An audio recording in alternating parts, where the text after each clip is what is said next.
సాధారణంగా వేలాది గ్రహ శకలాలు భూకక్షలోని వస్తూ ఉంటాయి.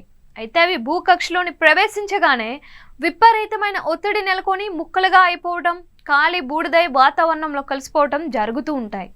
వీటి వల్ల ఎలాంటి ప్రమాదం ఉండదు. అయితే ఈసారి మాత్రం ఒక గ్రహ శకలం భూమిని ఢీకొట్టే అవకాశం 72% ఉందని నాసా అంచనా వేసింది. ఇప్పుడు ఈ విషయం హాట్ టాపిక్ గా మారింది. జూలై 12, 2038న ఓ గ్రహ శకలం భూమిని ఢీకొట్టే అవకాశం ఉందని అమెరికా అంతరిక్ష సంస్థ నాసా వెల్లడించింది. ఈ సందర్భంగా ఆ గ్రహ శకలం భూమికి దగ్గరగా వస్తే ఏం చేయాలన్న అంశంపై ఒక సమావేశం నిర్వహించింది. తాజాగా దానికి సంబంధించిన ఓ నివేదికను విడుదల చేసింది. ఈ విషయంలో ఎలాంటి చర్యలు తీసుకోవాలనే అంశంపై చర్చించినట్లు వెల్లడించింది.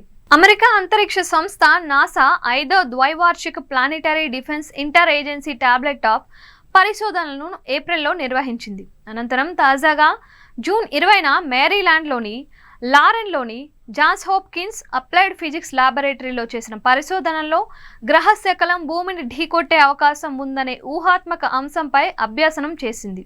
ఈ పరిశోధనలో నాసాతో పాటు అమెరికా ప్రభుత్వ ఏజెన్సీలు, అంతర్జాతీయంగా నాసాకు సహకారం అందిస్తున్న పలువురు ప్రతినిధులు పాల్గొన్నారని సంస్థ వెల్లడించింది. అయితే ఆ గ్రహ శకలం పరిమాణం, దీర్ఘకాలిక పదాన్ని ఖచ్చితంగా నిర్ణయించడానికి ఈ ప్రాథమిక పరిశీలన సరిపోదని నాసా తెలిపింది. తాజాగా ఈ విషయాలపై వాషింగ్టన్లోని నాసా హెడ్ క్వార్టర్స్లో ఉన్న ప్లానిటరీ డిఫెన్స్ ఆఫీసర్ లిండ్లీ జాన్సన్ స్పందించారు.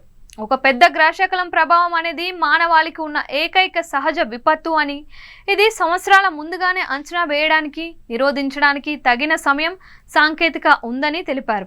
ఈ కార్యక్రమంలో పాల్గొనేవారు ప్రత్యేకంగా సవాలు చేసే పరిస్థితులను పరిగణలోకి తీసుకోవాల్సి ఉంటుందని అన్నారు.